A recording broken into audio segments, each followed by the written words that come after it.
नमस्कार दोस्तों, एक बार फिर से स्वागत है आपका हमारे YouTube channel Pandey study centre में। आशा करता हूँ आप लोग सब स्वस्थ होंगे, अच्छी आपकी स्टडी चल रही होगी।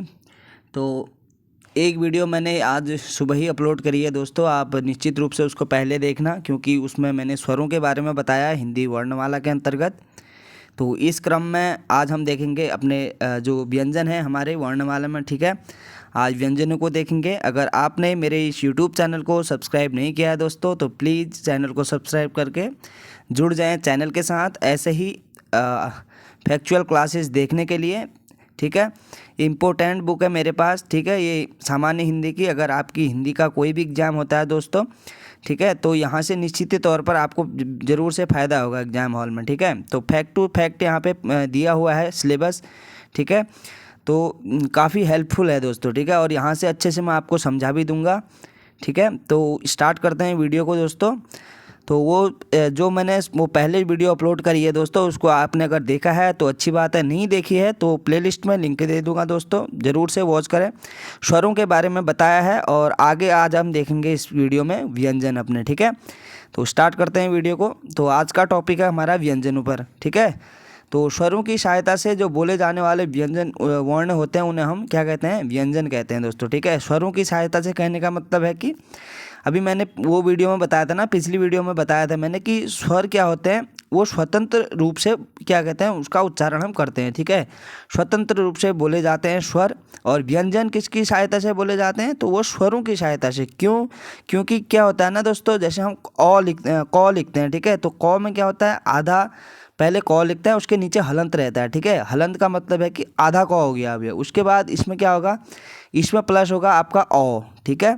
अब ये क्या बनता है, स्वतंत्र रूप स्वतंत्र नहीं, ये दोनों मिलकर क्या बनाते हैं दोस्तों, ये बनाते हैं क, ठीक है। अब बन गया ये क, तो ये क्या हो गया हमारा, ये व्यंजन हो गया दोस्तों, ठीक है। तो ऐसे बनता है। कहने का मतलब इसका ये है कि स्वरों की सहायता से जो बोले जाते हैं उन्हें हम क्या कहते हैं, उन वर्णों को हम व्यंजन कहते हैं दोस्तों। आगे चलते हैं। अर्थात इनका उच्चारण स्वतंत्र रूप से नहीं किया जाता है, जो कि मैंने आपको बता दिया। हिंदी वर्णमाला में व्यंजनों की संख्या कितनी मानी गई है दोस्तों, तो 33 व्यंजन माने गए हैं, ठीक है। कितनी, 33 व्यंजन माने गए हैं। सामान्यतः व्यंजनों के विभिन्न प्रकार होते हैं, तो ठीक है, वो कैसे कैटेगराइज किया गया है इनको, वो हम देखेंगे इसमें। तो स्पर्शी व्यंजन, ठीक है। पहले हम देखते हैं अपने स्पर्शी कितने व्यंजन होते हैं हमारे, तो वर्णमाला हमारे 25 व्यंजन जो होते हैं दोस्तों, वो होते हैं स्पर्शी व्यंजन, ठीक है। तो वो कौन कौन से हैं वो देखते हैं आगे। जिन व्यंजनों के उच्चारण के समय कोई ना कोई भाग मुख के किसी न किसी भाग में स्पर्श करे, वे स्पर्शी व्यंजन कहलाते हैं, ठीक है। अर्थात जिन व्यंजनों के उच्चारण के समय जब हम उनका उच्चारण करते हैं तो कोई ना कोई भाग क्या होता है ना, तो मुख के किसी न किसी भाग में स्पर्श करता है, ठीक है। तो स्पर्श करता है तो उन्हें क्या कहा जाता है, स्पर्शी व्यंजन। इसीलिए स्पर्श से स्पर्शी व्यंजन नाम दिया गया, ठीक है। आगे है, हिंदी में स्पर्श व्यंजनों की संख्या कितनी है, 25 है, जो मैंने अभी बताया आपको। स्पर्श व्यंजन को 5 वर्गों में विभाजित किया गया है दोस्तों, ठीक है। 5 वर्गों में विभाजित किया गया है। तो वो 5 वर्ग में कौन कौन सा वर्ग है वो देखते हैं। तो पहला है हमारा क वर्ग, ठीक है। तो प्रत्येक वर्ग में कितने व्यंजन आएंगे दोस्तों, तो 5 व्यंजन आएंगे, ठीक है।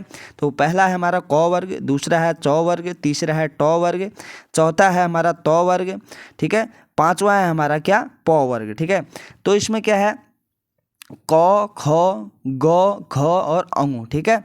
क ख ग घ अंगू, ठीक है। तो ये क्या होता है, इनका उच्चारण जो क वर्ग है दोस्तों, ये क वर्ग के अंतर्गत इतने वर्ण आते हैं हमारे, क से लेकर के अंगों तक, ठीक है। तो ये कहाँ से बोले जाते हैं, ये कंठ से बोले जाते हैं। सीधे इनको उच्चारण करते समय कहाँ से आवाज़ आती है दोस्तों, हमारे सीधे गले से आवाज़ आती है, ठीक है। अगर आप करेंगे इनका उच्चारण, जरूर से करना, ठीक है। करोगे तभी आपको पता चलेगा कि कहाँ से उच्चारण हो रहा है एक्चुअल में, ठीक है। तो प्रैक्टिकली करके आप जरूर से देखें। तो करते हैं, ठीक है। क, ठीक है, ख ग घ ओ, ठीक है। तो कहाँ से हमें महसूस हो रहा है कि हमारी गले से आवाज़ आ रही है सीधे, ठीक है। तो उसके बाद हम देखते हैं च वर्ग, च छ ज झ अंगू, ठीक है। तो ये आप महसूस करोगे ना, तो ये कहाँ से आती है, तालू से आती है, ठीक है। च छ ज झ जो हमारी जीभ है ना, वो ऊपर तालू से लगती है, ठीक है, मुंह के ऊपर वाले हिस्से से तालु से स्पर्श करती है, तब जाके हम ये व्यंजनों का उच्चारण कर पाते हैं दोस्तों। ठीक है, तो च वर्ग कहाँ से? तालु से। उसके बाद ट वर्ग है, ट, ठ है, ड है, ढ है और अणो है। ठीक है, ट, ठ, ड, ढ, अणो। तो इसमें क्या हो रहा है? मूर्धा। ठीक है, तो जीभ का जो भाग है ना, हमारा जीभ का जो पश्व भाग है, ठीक है, पश्व भाग कहते हैं उसको, सबसे आगे वाला भाग है हमारा जो जीभ का, जो बाहर, जो हमारी जीभ बाहर निकल रही है ना, तो बाहर निकलने में जो हमारा सबसे आगे वाला भाग है उसे कहते हैं क्या? पश्व भाग। ठीक है, तो वो पश्व भाग क्या करता है? ट, ठ, ड, ढ, ढ, मूर्धा ऊपर की साइड, पीछे की साइड क्या करता है? तालु को स्पर्श करता है, तो उसको क्या कहते हैं दोस्तों? तो मूर्धा कहते हैं। अगर आप उच्चारण करेंगे इनका तो आप रियलाइज़ कर पाएंगे कि मैं आपको क्या समझाने की कोशिश कर रहा हूँ यहाँ पे। ठीक है, आगे है, तो ये ट वर्ग उच्चारण स्थान मूर्धा हो गया। उसके बाद त वर्ग है, त, थ, द, ध और न। ठीक है, तो ये कहाँ से हो रहे हैं? इनका उच्चारण हो रहा है दंत से दोस्तों। ठीक है, देखो त, थ, द, ध, न। ठीक है, तो इनका उच्चारण कहाँ से हो रहा है? तो दंत से हो रहा है दोस्तों। ठीक है, तो ये सारे कितने किसके अंतर्गत आएंगे? तो ये दंत से इनका उच्चारण हो रहा है। आगे प वर्ग है, प, फ, ब, भ और म। ठीक है, प, फ, ब, भ और म। तो इनका उच्चारण ओष्ठ से हो रहा है। ओष्ठ का कहने का मतलब कि होंठों से इनका उच्चारण हम करते हैं दोस्तों। ठीक है, प, फ, ब, भ और म, ठो। तो क्या है? ओष्ठ से। ठीक है, तो हमने कितने देख लिए? 25 व्यंजन तो हमारे यहीं पे कवर हो गए दोस्तों। ठीक है, 25 व्यंजनों का उच्चारण स्थान कहाँ से होता है, तो हमारे ये कवर हो गया है। इसको याद कैसे करना है? मैंने कहीं पे एक ट्रिक देखी थी दोस्तों। ठीक है, तो वहाँ पे उन्होंने क्या बताया था? क, च, ट, प, क, च, ट, त, प। ठीक है, क, च, ट, त, प आपको ऐसे याद कर लेना है इसको। ठीक है, डायरेक्ट एक विधि है बहुत इंपॉर्टेंट, मतलब प्रचलित वो है, क, च, ट, त, प, क, च, ट, त, प। ठीक है, ऐसे याद करना है। यहाँ क्या करेंगे आप? पहले मैं हटा देता हूँ इसको। ये देख लिया ना, क, च, ट, त, प। ठीक है, इसको ऐसे ही याद करना है, क, च, ट, त, प। ठीक है, क, च, ट, त, प। उसके बाद इनका उच्चारण स्थान देखेंगे। देखो हमने क लिख दिया, यहाँ पे च लिख दिया, यहाँ पे ट लिख दिया दोस्तों, यहाँ पे हमने त लिख दिया और यहाँ पे लिख दिया प। ठीक है, तो ये क्या हो गया? हमारे क, च, ट, त, प हो गए। ठीक है, तो इसके आगे मैं लिख देता हूँ ट्रिक। ठीक है, ट्रिक लिखते हैं इसके आगे। तो क का उच्चारण स्थान कहाँ से है? कंठ से, तो के लिख दिया। और च का उच्चारण स्थान तालु से है, तो TALU लिखेंगे ना, तालु हो गया से टी हो गया। ट का उच्चारण स्थान मूर्धा से है, तो मूर्धा का हम क्या लिखेंगे? यहाँ पे M लिखेंगे दोस्तों। ठीक है, ठीक है, ये क्या हो गया? KTM। उसके बाद हमारा हो गया द। ठीक है, तो से क्या, तो वर्ग को कहाँ से उच्चारण करते हैं? तो दंत से, तो क्या आएगा? यहाँ पे D आएगा। ठीक है, KTM D आ गया। उसके बाद ओ। ठीक है, ओ प वर्ग का कहाँ से करते हैं? ओष्ठ से, तो ओष्ठ का क्या लेंगे हम? यहाँ पे ओ लेंगे। तो ये क्या हो गया? इसको KTM। ठीक है, KTM एक बैग भी होती है दोस्तों। ठीक है, तो ये याद करने की ट्रिक होती है। KTM बैग को आप याद करके चलेंगे, KTM बैग। ठीक है, KTM 2, KTM मुझे 2। ठीक है, क्या कह रहे हैं आप? KTM 2, क, च, ट, त, प, KTM 2। तो आप अगर ये आपने याद कर लिया ना, तो इस स्पर्शी व्यंजनों का उच्चारण स्थान आपको अच्छे से याद हो जाएगा यहाँ पर। ठीक है, चलो आशा करता हूँ समझ में आ गया होगा। ठीक है, आगे चलते हैं। अनुनासिक व्यंजन। ठीक है, तो अब कैटेगराइज किया गया है व्यंजनों को यहाँ पे। ठीक है, तो उनको देख सकते हैं। अनुनासिक व्यंजन, अनुनासिक व्यंजन क्या होता है? नासिक के व्यंजन भी कहा जाता है इनको। ठीक है, तो नासिक के व्यंजन, अनुनासिक व्यंजन एक ही है। तो देखते हैं, व्यंजनों के उच्चारण स्थान में वायु नासिका से बाहर निकलती है। स्पर्श व्यंजन के प्रत्येक वर्ग का अंतिम अक्षर क्या होता है? तो अनुनासिक होता है। ठीक है, अनुनासिक क्या बताया था मैंने? आपने अगर पिछली वीडियो वॉच करी है दोस्तों, तो मैंने अनुनासिक बताया था, वहाँ पे निम्नुनासिक भी बताया था। ठीक है, तो अनुनासिक क्या होता है? जिनको हम जिसका उच्चारण करते समय ना, हमारे नाक और मुंह दोनों से हवा बाहर निकलती है। ठीक है, दोनों से हवा बाहर निकलती है, तो उन्हें क्या कहा जाता है? अनुनासिक व्यंजन। निम्नुनासिक क्या होता है? जिनमें केवल हवा मुख से बाहर निकलती है, ना कि नाक से निकलती है, उनको क्या कहा जाता है? तो निम्नुनासिक। तो ये कह रहा है, तो स्पर्शी व्यंजन हमने देखे ना, अपने 25 व्यंजनों को जो देखा, उन 25 व्यंजनों में जो उनका लास्ट वाला पंचमाक्षर कहते हैं उसको। ठीक है दोस्तों, पंचमाक्षर होता है वो, पंचमाक्षर। ठीक है, पंचमाक्षर मतलब पांचवा अक्षर। उनका जो पांचवा अक्षर होता है दोस्तों, वो होता है आपका क्या? अनुनासिक। ठीक है, अनुनासिक मतलब कि नाक और मुंह दोनों से हवा बाहर निकलेगी। नौ नौ देख लिया, नौ देख लिया, अड़ौ देख लिया, नौ मौ, ठीक है। ये पांचों का अगर आप उच्चारण करेंगे तो आप महसूस करेंगे कि हवा आपके नाक से भी निकल रही है और मुंह से भी क्या कर रही है, निकल रही है। तो अनुनासिक व्यंजनों की संख्या कितनी होगी इसमें, 5 हो गई है, ठीक है। तो इतना देख लिया, आगे चलते हैं, उष्ण व्यंजन देखेंगे अब दोस्तों, ठीक है। उष्ण व्यंजन क्या होते हैं, तो उष्ण व्यंजनों को ना संघर्षी व्यंजन भी कहा जाता है, ठीक है। उष्ण व्यंजनों को संघर्षी व्यंजन भी कहा जाता है, जिनके उच्चारण में एक प्रकार की गर्माहट पैदा होती है, उन्हें क्या कहते हैं, उष्ण।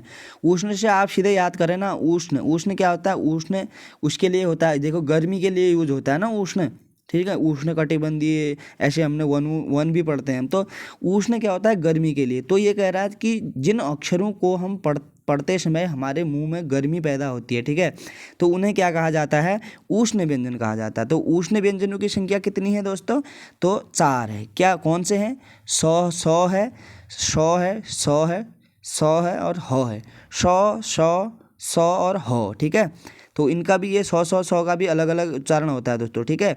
ये हमारा ये 100 है हमारा गांठ वाला, ठीक है। इसका उच्चारण कहाँ से होता है, तो तालू पे वहाँ पे जीभ लगती है हमारी, शौ।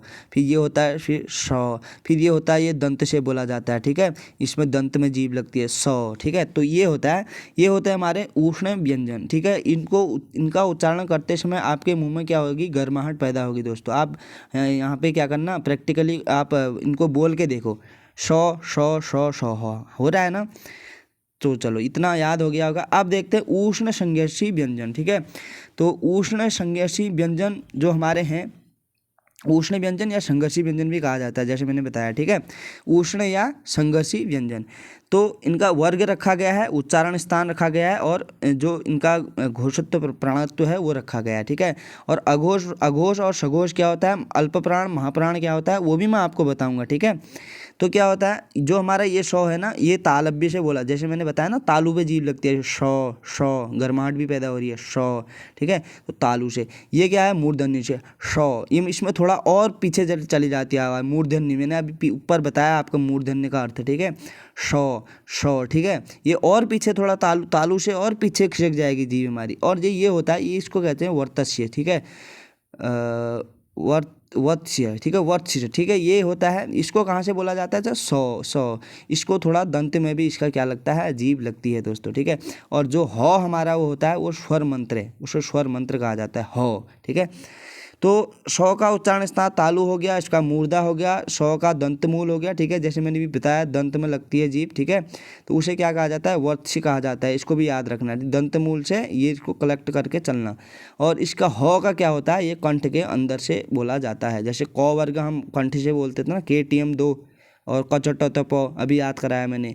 तो उससे क्या होता है, तो जो ह है हमारा, ये भी कहाँ से बोला जाता है दोस्तों, तो ये भी कंठ से बोला जाता है, ठीक है। और जो सौ ये हमारे जो 300 हैं, ठीक है, सौ और 300 हैं, तो ये क्या होते हैं, अघोष के साथ साथ महाप्राण होते हैं, ठीक है। अघोष के साथ साथ महाप्राण होते हैं। तो एक चीज़ मैं और बता दूं आपको दोस्तों यहाँ पे, ठीक है, एक चीज़ मैं और यहाँ पे आपको कंफर्म कर देता हूँ, जो हमारे ठीक है, जो हमारे ये है ना, जो ये स्पर्शी व्यंजन है हमारे, ठीक है।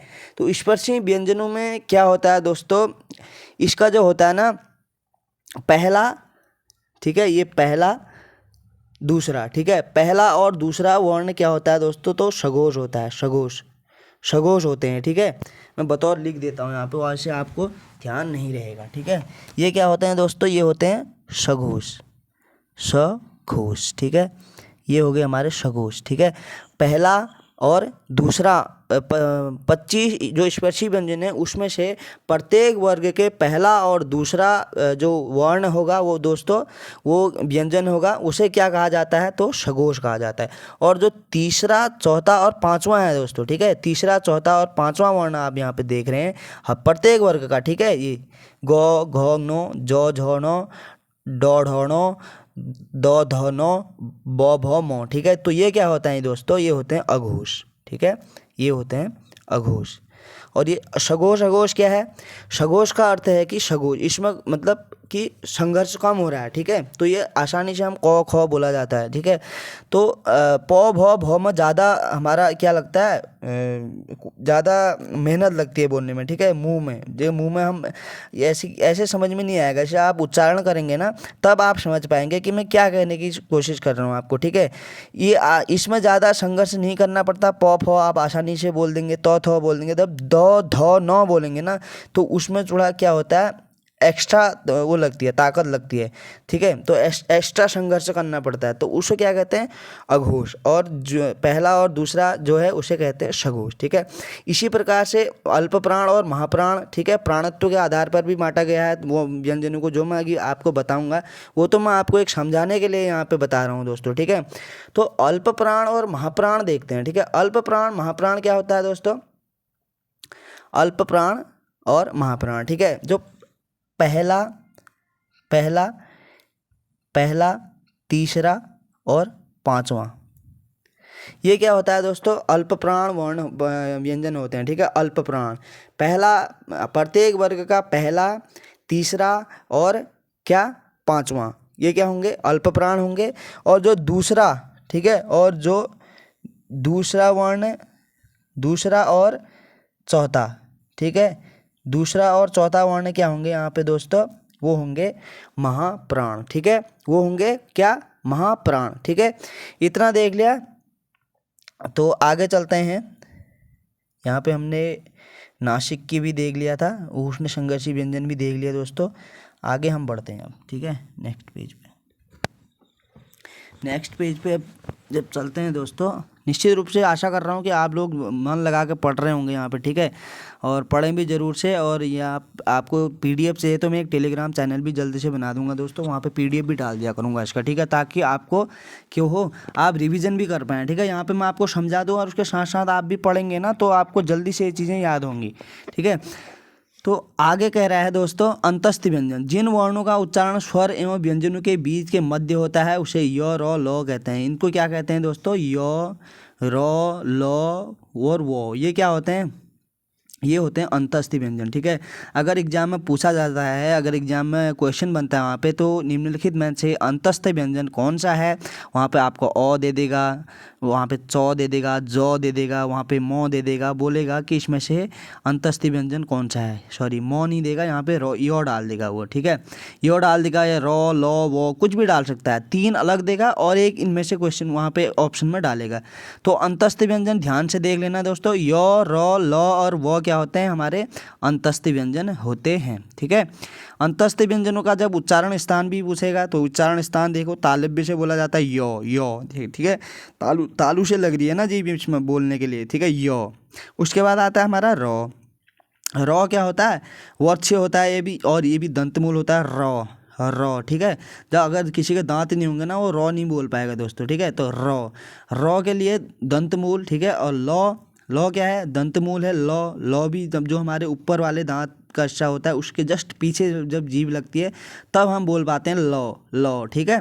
तो वो क्या होता है, दंत और ओष्ठ होता है, दंत से भी बोला जाता है और ओष्ठ से भी बोला जाता है। मतलब कहने का मतलब है कि दंत और ओष्ठ में दोनों में प्रभाव पड़ेगा जब आप वो बोलेंगे, ठीक है, वो, ठीक है।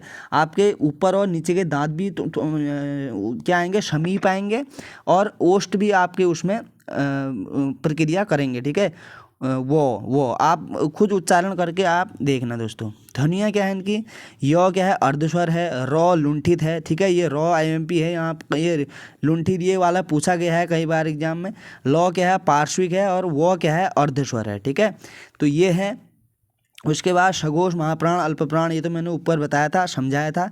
तो इसका क्या है, जो य र ल वो है ना, ये क्या होते हैं, सघोष के साथ साथ महाप्राण वर्ण होते हैं। महाप्राण कौन से बताया मैंने आपको, दूसरा और चौथा, प्रत्येक वर्ग का दूसरा और चौथा वर्ण क्या होता है दोस्तों, जो 25 स्पर्शी व्यंजन बताया ना मैंने आपको, क च ट त प और KTM 2 अभी समझाया था, जो उसमें से तो दूसरा और चौथा वर्ण होता है वो होता है तो महाप्राण।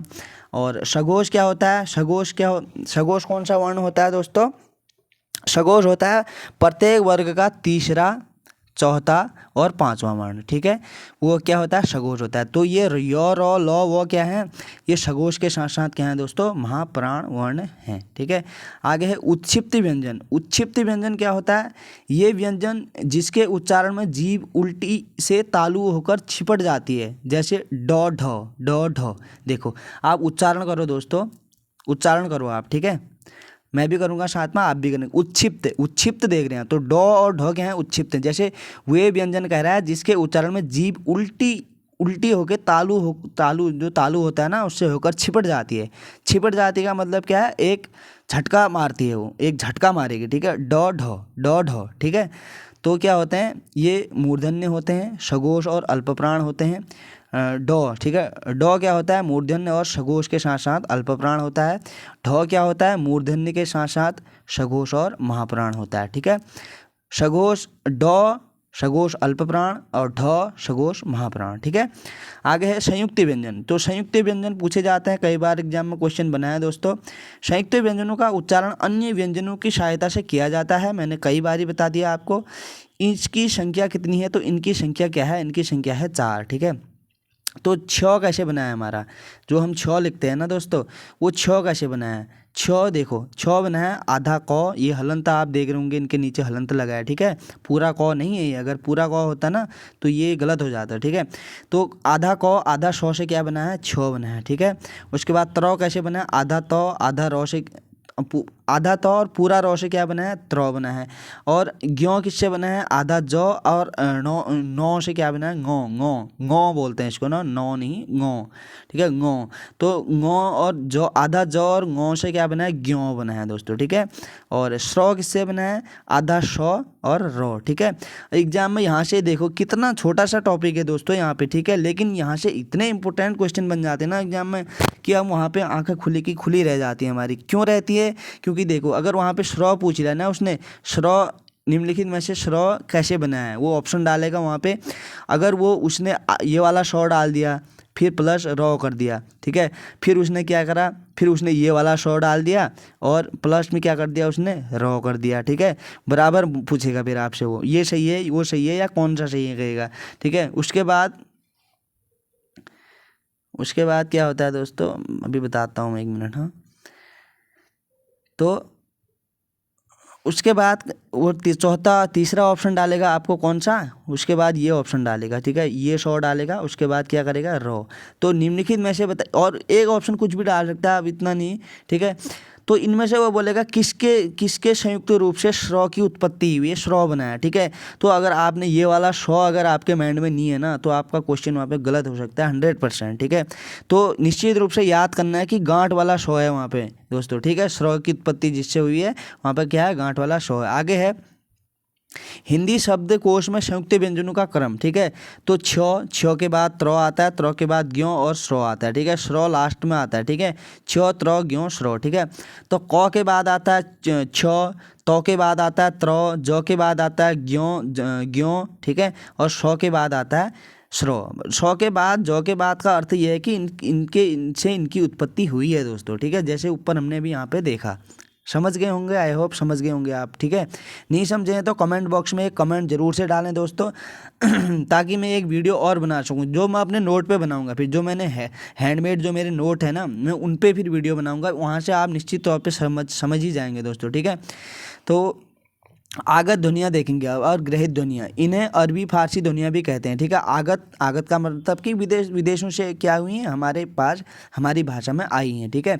तो क ख ज और फ ये क्या हैं, ये सब क्या हैं, ये सब आगत ध्वनियाँ हैं, ठीक है। क ख ज फ, ठीक है, सब आगत ध्वनियाँ हैं। ज और फ, ठीक है, वत्स्य होता है, संघोष और अल्पप्राण होता है ज। फ क्या होता है, दंत ओष्ठ होता है, दंत और ओष्ठ बोला जाता है, और उसके साथ साथ क्या होता है, अघोष और महाप्राण होता है दोस्तों, ठीक है।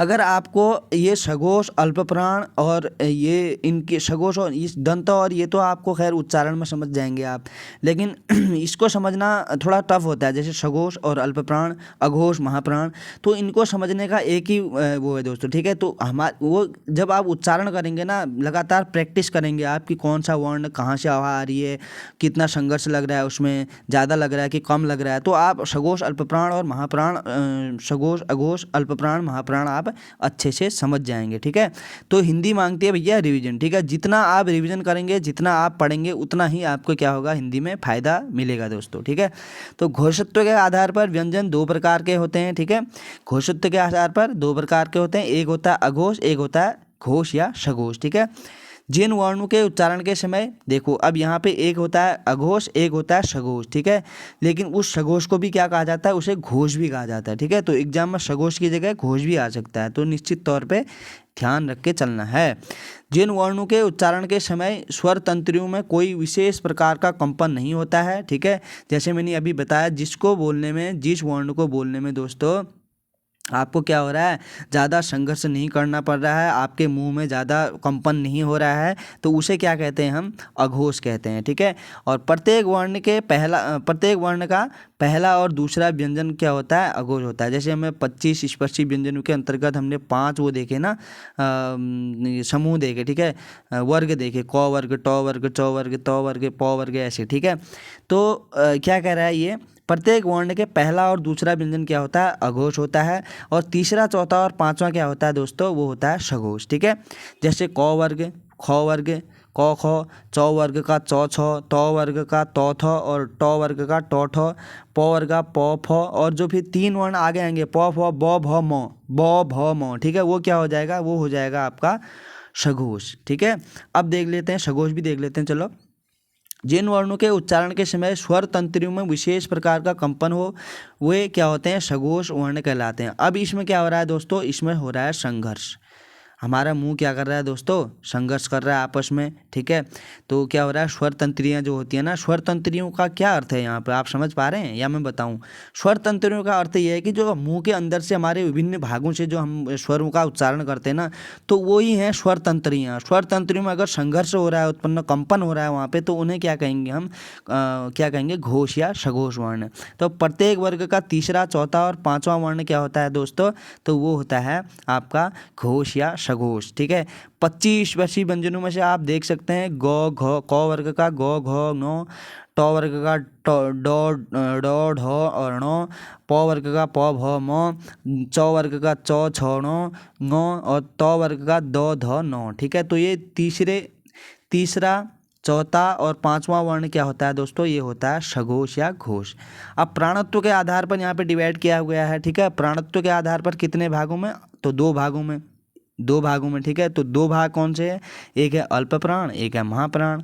जिन व्यंजनों के उच्चारण के समय मुख से कम हवा बाहर निकलती है, प्रत्येक वर्ग का पहला, तीसरा और पांचवा व्यंजन क्या होता है दोस्तों, तो वो होता है आपका क्या होता है, अल्प प्राण होता है। ठीक है, प्रत्येक वर्ग का कहने का मतलब है, मैं बार बार रिमाइंड इसलिए करवा रहा हूँ ताकि आपके ध्यान रहे। 25 जो स्पर्शी व्यंजन देखे हैं ना हमने ऊपर, क च ट त प, KTM 2 जो मैंने बताया आपको, तो उसमें से क्या करा है, ये प्रत्येक वर्ग का, जैसे क वर्ग में कितने हैं, 5 वर्ण है ना, तो वो 5 वर्णों का जो तीसरा, चौथा और पांचवा जो वो है ना दोस्तों, वर्ण है, जो व्यंजन है, तो उसे क्या कहते हैं दोस्तों, तो अल्प प्राण होते हैं। ठीक है, पहला, तीसरा और पांचवा। ठीक है, अब इसमें से बचा क्या, फिर पहला, तीसरा और पांचवा वहाँ गया, तो बचा क्या हमारे पास, दूसरा बचा और चौथा बचा, यही तो बचा ना। तीसरा नहीं, पहला और तीसरा नहीं, पहला, तीसरा और पांचवा, हाँ ठीक ही तो है, पहला, तीसरा और पांचवा। ठीक है, पहला, तीसरा और पांचवा अगर हमारा वहाँ चला गया अल्प प्राण में, तो हमारे पास बचा कि क्या, दूसरा और चौथा। तो दूसरा और चौथा जो वर्ण होगा प्रत्येक वर्ग का, उसे कहेंगे महाप्राण। ठीक है, जिन व्यंजनों के उच्चारण के समय मुख से अधिक हवा बाहर निकले, ठीक है, ज़्यादा संघर्ष करना पड़े, प्रत्येक वर्ग का दूसरा व चौथा, ठीक है, दूसरा और चौथा व्यंजन क्या होता है, वो होता है महाप्राण। ठीक है दोस्तों, जैसे ख, व, घ क्या है, ये हैं महाप्राण वर्ण। ठीक है, इतना देख लिया दोस्तों। आशा करता हूँ आपको समझ में आया होगा। अगर आया तो एक कमेंट करके ज़रूर से बताना कि मैं आपको समझा पाया या नहीं समझा पाया। ठीक है, अगर मैं नहीं समझा पाया, असफल रहा आपको समझाने में, तो मैं और कोशिश करूँगा फिर, क्यों, मेरे पास खुद के नोट्स जो हैं मैं उस पर वीडियो डालूंगा। ठीक है, वहाँ से तो समझ ही जाएंगे आप। तो कुछ यहाँ पे दिया गया है दोस्तों, जो वर्ण है हमारे, उनका जो उच्चारण स्थान है वो दिया गया है। ठीक है, अब हम इसका अलग अलग वर्गों में तो हमने देख लिया उच्चारण स्थान, अब हम सारों को मिला के देखेंगे दोस्तों। ठीक है, तो इसमें क्या आना है, वर्णोच्चारण स्थानम। ठीक है, वर्णोच्चारण स्थानम, वर्णोच्चारण स्थानम मतलब कि वर्णों को उच्चारण करने का स्थान, वर्णोच्चारण स्थान क्या है। तो अकुह विसर्जनीयानाम, ठीक है, अकुह विसर्जनीयानाम, ठीक है, जो क्या है कंठ। अकुह विसर्ज अकुह विसर्जनीयानाम क्या है कंठ। तो अकुह विसर्जनीयानाम क्या है, तो ये कंठ से इसका उच्चारण होता है अकु, ठीक है। ये कह क्या रहा है वो समझो आप पहले, ठीक है, बाकी छोड़ो। ये कह रहा है दोस्तों अकुह, ये देखो अकुह अकुह अकुह, ठीक है, ये यहाँ ले गया, ये अकुह ऐसे चल रहा है अकुह अकुह अकुह विसर्जनीय नाम, ठीक है। तो यहाँ पे शायद मेरे भी समझ में नहीं आया इसने किस हिसाब से कह रहा है, लेकिन फिर भी आप स्क्रीनशॉट लेके देख सकते हैं दोस्तों। देखिए अ और आ क्या है कंठ है। कु क ख ग घ ङ इसको क्या कहते हैं, ये सारे कंठ से।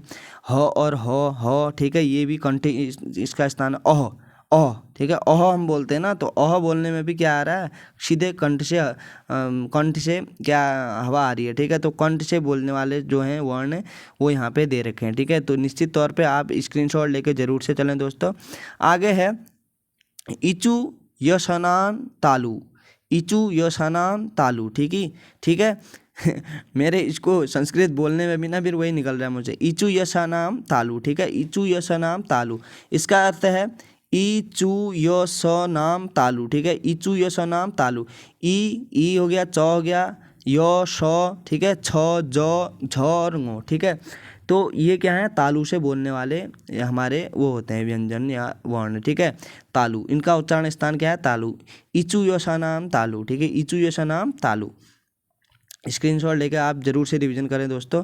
आगे है ऋतु ऋषाणाम मूर्धा, ऋतु ऋषाणाम मूर्धा, ऋतु ऋषाणाम मूर्धा, अर्थात ये है मूर्धा से क्या हो रहा है, इनका उच्चारण हो रहा है, ठीक है, मूर्धा। तो री है री टू शो, टू ट ठ ड ढ ण क्या है मूर्धा। शो शो शो शो ये भी क्या है मूर्धा से होता है, ठीक है। इतना देख लिया। आगे है लरतु लसानाम दंत, लरतु लसानाम दंत का अर्थ है कि यहाँ पे दंत से उच्चारण होगा इन वर्ण का, ठीक है। ये है जैसे इन व्यंजन है ल है, ल है, तू त थ द ध न, ठीक है। ये तो फिर ये तो वही आ गया ना, तो वर्ग आ गया यहाँ पे, ये पूरा तो वर्ग आ गया, और इसमें कुछ और मिला दिया इसने, ये शौ है और ये ल है और ये तो है, ठीक है, तू है, ठीक है। तो ये क्या हो जाएंगे, सारे दंत से हो जाएंगे दोस्तों। आगे है ओष्ठ या प वर्ग, ठीक है। तो ओष्ठ या प वर्ग क्या है, प वर्ग प फ ब भ म, ठीक है, ये तो प वर्ग ही है। तो प वर्ग का स्थान है ओष्ठ, ठीक है। तो इसमें ओष्ठ में और इसके अलावा और कुछ नहीं आएगा। तो आज की वीडियो में इतना ही था दोस्तों। आशा करता हूँ आपको वीडियो अच्छी लगी होगी। अगर मैं आपको समझा पाया तो आप एक कमेंट बॉक्स में ज़रूर से बताना दोस्तों, और जुड़ जाएं हमारे चैनल के साथ, सब्सक्राइब ज़रूर से करें, वीडियो को लाइक और एक कमेंट ज़रूर से करें दोस्तों। आशा करता हूँ आपको समझ में आया होगा, ठीक है। मैं अगर समझ में आया तो निश्चित तौर पर अगर आपके कमेंट्स आते हैं ना, तो मैं इस सीरीज़ को आगे कंटिन्यू करूँगा दोस्तों, ठीक है। तो इतना ही था आज की वीडियो में। आशा करता हूँ समझ में आया होगा, और मिलते हैं अगली वीडियो में। तब तक के लिए अपना ध्यान रखें। धन्यवाद।